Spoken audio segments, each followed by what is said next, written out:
like you and me. That's how good this C43 coupe is.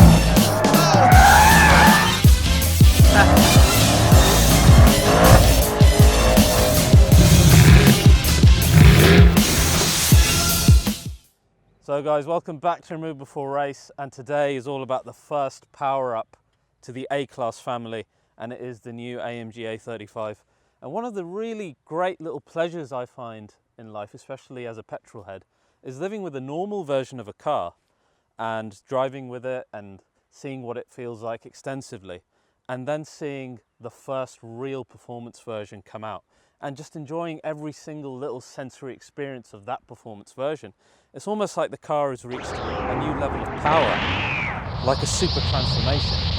And this one is over 9,000, and it is the AMG A35. So whereas previously the C43 was the first entry-level AMG, this car kind of did things differently to its elder C63 sibling. So it wasn't rear-wheel drive, it's all-wheel drive with 4 Matic, and has a V6 bi-turbo powering it. So the sound and the way the car drives, it was kind of its own formula and didn't really copy any of the big flagships. I always said it was like a loose kind of copy of the E63, but that's a very loose link anyway. Whereas as we discovered in the look around that we did, or the first look of the A35, it changes that game because it takes all of its DNA from a real flagship AMG. And that AMG was the original A45. So what does the A35 take from that car? But it's almost a case of what doesn't it take, because there's so much. The original A45 was powered by a 2-litre turbo engine, so is this car. But this one is based on the A250 MB car, but it has a twin-scroll turbocharger, just like the E63 Hammer. And the original A45, it had these brakes exactly the same size as you see here. The 4 Matic system was front bias, but had a 50-50 split, exactly as in the A35. The rear axle is carried over from the previous A45 as well. You look at the performance figures and the 0 to 60 is almost identical to that original car. So this car, instead of going its own way like a lot of the entry-level AMGs have, it takes all of its DNA from that flagship car. But it's not just that. You look at the design of the car and it's like a twin of the old A45, especially with the twin blade grille in the front. And just generally, okay, we haven't got aero pack on this one. I'll show you what that looks like in a minute. It follows the same design patterns as the other entry-level cars, with the extra aero on this front bit here. And then you've also got the side sill, which is an extended version, unlike the normal A-Class, and it has the gloss black trim in there, just like in the C63. But where this kind of makes it a lot better is the rear diffuser of the car is much more aggressive. It's much more like the C63 current facelift. And then when you get the aerodynamic package, it takes things even further. So I'm going to add that onto this car. It's worth noting that in the UK, you cannot have these wheels without getting the aero pack. So the UK car would look like this with the aerodynamic package on it. So quite a lot changes on the aerodynamic package. You get an extended lower lip, you get flicks on the side of the bumper, you get, of course, the large rear wing, which looks just like the one on the A45, but the rear diffuser, much more aggressive, and you even get the little black flicks at the back as well, so it looks really good.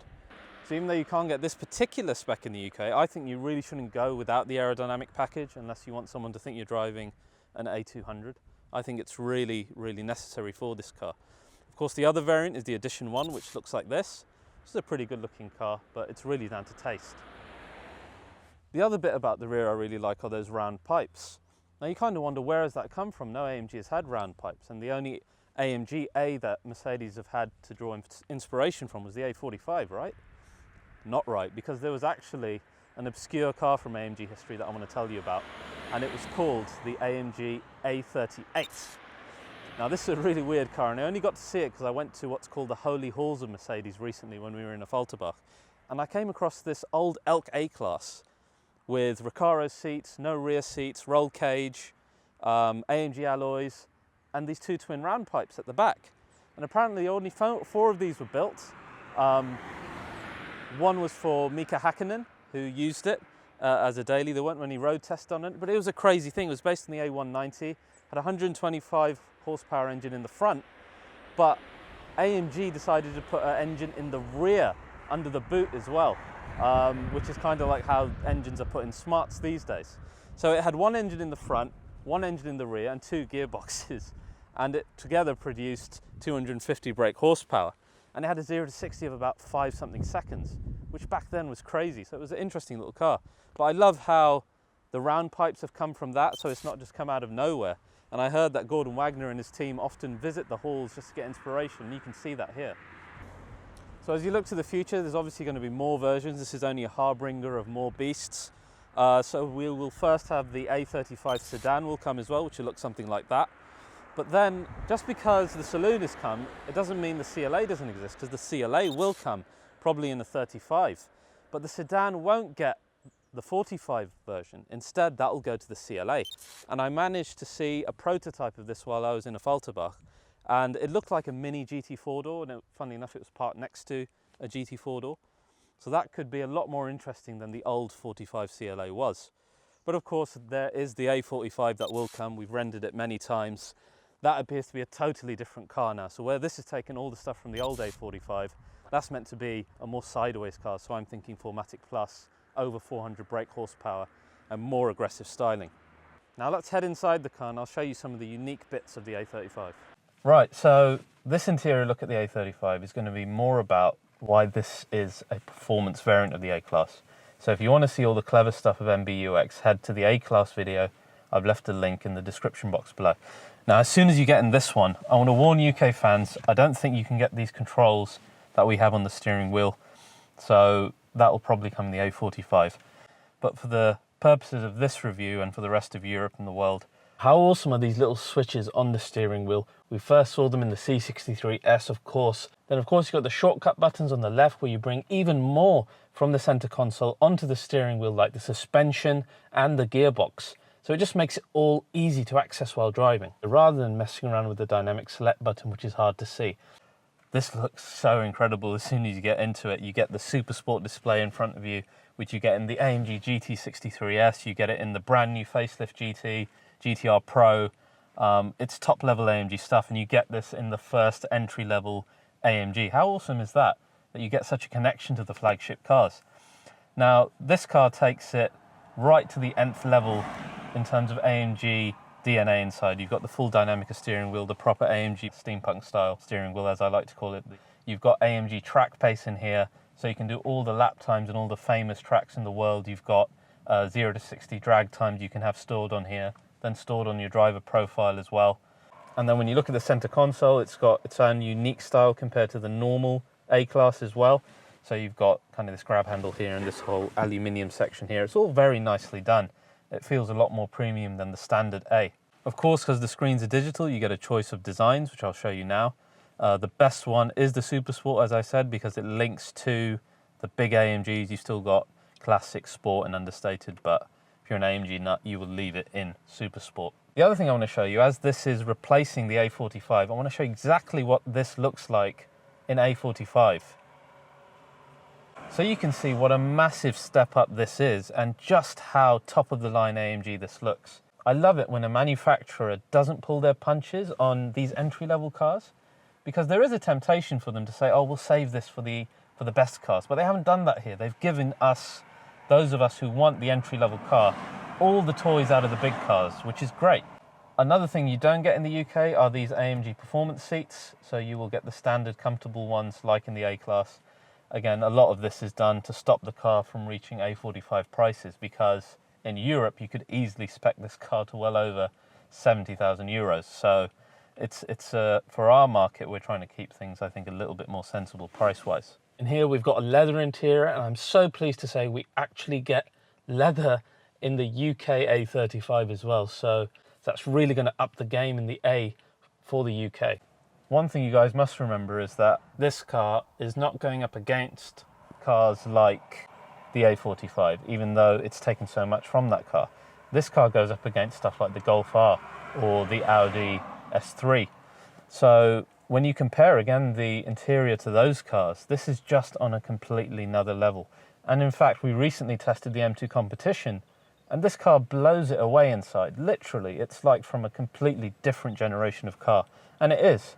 So very, very special inside, but it's this special interior that gives you the first hint of how this car is going to drive. But before we do that, as we always do, let's do a start up, see what it sounds like in Sport Plus. I'm going to chuck it, use these lovely dials. Apparently you have to hold the paddle now in newer AMGs to get a louder startup, and I've proven this to be true while I've been here.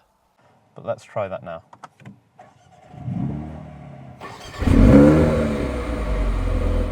That's a pretty powerful startup. I think it's a bit more exciting than the C43. If we give it some revs.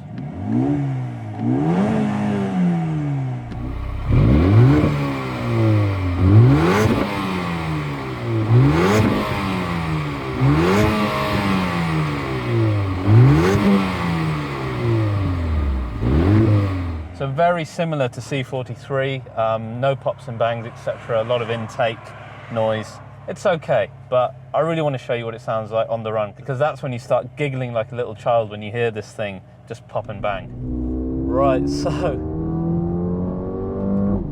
this car is very, very exciting. Now, we saw on paper, essentially, this entry level to the entire AMG world is the most AMG of any entry level, so that's a great start. Now, I'm in Sport Plus, and things are being flung around in the car. But I don't know if you can hear this, but it sounds so exciting immediately. Now, the fact that a hot hatch is the entry level to all AMGs, for me really makes sense, because the demographic for hot hatches is so wide. It could be someone who's young who wants the car, someone who's older, someone who's a car collector, someone who it's their first AMG, because they're so desirable and they're so easy to pick up and they're great dailies. And at a price point like the A35, it's the kind of car that if you've got a significant other, you can just about convince them that it's a sensible daily to have. There's just such a wide demographic for it. So for that to be the entry level, and then for it to have so much AMG DNA, is such a sweet thing. But every time with a new hatchback, you're kind of skeptical whether it will be any good. You know, have they gone into it half-heartedly? And we all thought that in 2012, or 2013 rather, with the first A45, but that car was such a hit. AMG have earned themselves a chance here that we should see what this car is like. So I want to start with sound. You can hear the car popping and banging in the background. It's very interesting and it's very addictive, especially when you're going through A and B roads and you're having to go through the gears. And I want you to listen to this. Can you hear it? It's like you got a little machine gun in the back, which is classic modern AMG. And then when you downshift as well, it's very exciting. I think it's a little more exciting than the C43 because that's a little bit tinny in the way it sounds. It's something that you want to drive fast and you want to make it sing. It's a musical instrument like every good AMG is. Now, it hasn't got the volume of the previous A45, and I'm going to keep comparing it to that car because this takes so much from it, but it's certainly got that character that the A45 had in terms of the sound profile. You don't really get a big bang on the upshift. It's like a muted A45 version. And as you begin to pick up speed, it's got the double declutching, as I said in the original walk around, and it dumps fuel for that sound that we get. It's a very exciting car in terms of sound. And then you notice the handling of the A35, which is so similar to the previous A45, and why wouldn't it be? You got the 4-link rear suspension, the full Matic is basically in the exact same format. Even the brakes, as we said, they're the same size. So essentially you're getting that same handling feeling, but in a car that's more nimble. Oh, the handling. Look how nimble this thing is. So one thing you feel quite a lot in this car is something that first came in the C63S called Amg Dynamics. And what that does is it changes various parts of the driving to become either more comfortable or more sporty. So I'm in Sport Plus at the moment, and something that we noticed that the A45 doesn't do, the steering, for example, stiffens up and becomes harder in Sport Plus. And then you've got more suspension options, of course, in this A35 than you even had in the top of the line A45 before. We've got 3 layers of suspension with Comfort, Sport and Sport Plus. So essentially that individual section of AMG within the system is a lot more AMG than even the A45 was in this entry-level car. And the other sweet thing is the turn-in It's so sweet. It's that go-kart feeling that the A45 had. And pushing it through these mountain roads, you really get a sense of how nimble this car is. It just wants to stick to the road. And it's easy, replicatable fun. Now, if I pop it back into comfort, which is so easy to do from here, you won't have that in the UK, remember. It becomes just like the A-Class that we tested previously. It's really comfortable. So you do still feel like it's a sports car. You feel like the vibration in the road, which is actually quite a lovely feeling to have, but it is comfortable. So again, coming back to that point of this being a really good daily, it's bound to be, being based on that A-Class architecture. So I'm going to stick the car into manual. The gearbox, again, it's that 7-speed like we said from the A45, and it works perfectly well. It feels very similar in the way it's changing gears. The other bit then to compare with the A45 is speed. So if I put my foot down, it's okay in terms of its speed. It's not got that punchy torque of the A45. You do feel the lack of kind of horsepower in it compared to that car. It is still fast. It's got enough power for the car that it is. We have to remember it's not the level of the A45 in terms of the horsepower. It's 80 horsepower less at least, so you have to bear that in mind. Although this uses that A250 engine, it doesn't feel like it. It feels like you've got an underpowered version of the A45 engine, which kind of makes sense considering it is still a 4-pot 2-litre engine. So you don't feel downchanged in a way that you might actually feel that way in a C43, because that V6 turbo doesn't really exist in the big flagships.